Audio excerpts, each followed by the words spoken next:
адамдар өзү негизи мындай тергөө жүрүп атканда мындай өзү менен өзү болот да.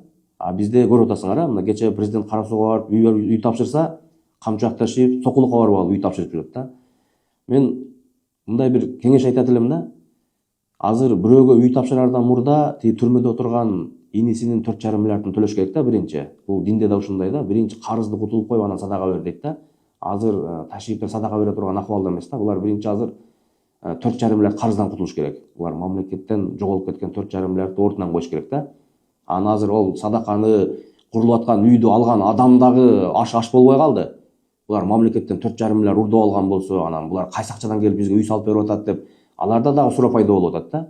Ошондуктан азыр менимче саясатты жыйыштырып коюп, мындай тергөө менен кызматташып, тергөөнүн ишин кылганы дурус да буларгачы. Анан баарың эле айтып атпайсыңбы, эмнеге Шакиевке асыласың, эмнеге Курманкулга асыласың? А мен эмес, элдин баары асылып атпайсыңарбы? Ошол региондордогу болгон губернаторго арызданып аткан мыйзамсыз иштерди мен эмес, ошолор караганда учурунда, ошолор жетекчи болгондо, прокуратуранын жетекчиси болгон бирөөсү жогорку кеңештин жетекчиси болгон, бирөөсү улуттук коопсуздук кызматынын жетекчиси болгон. Азыр ошол учурда мамлекетке кайтарылган мүлктөрдүн кээ бирлери ошол улуттук коопсуздук кызматынын кызматкерлеринен чыгып атат экен. Муну дагы мындай бир жогорку кеңеш териштирип койсо жакшы болмок. Ошондуктан урматтуу достор, биздин айта турган сөздөр көп. Просто азыр биз мына сапарда болуп, мындай көп нерсеге жетишпей калып атабыз да.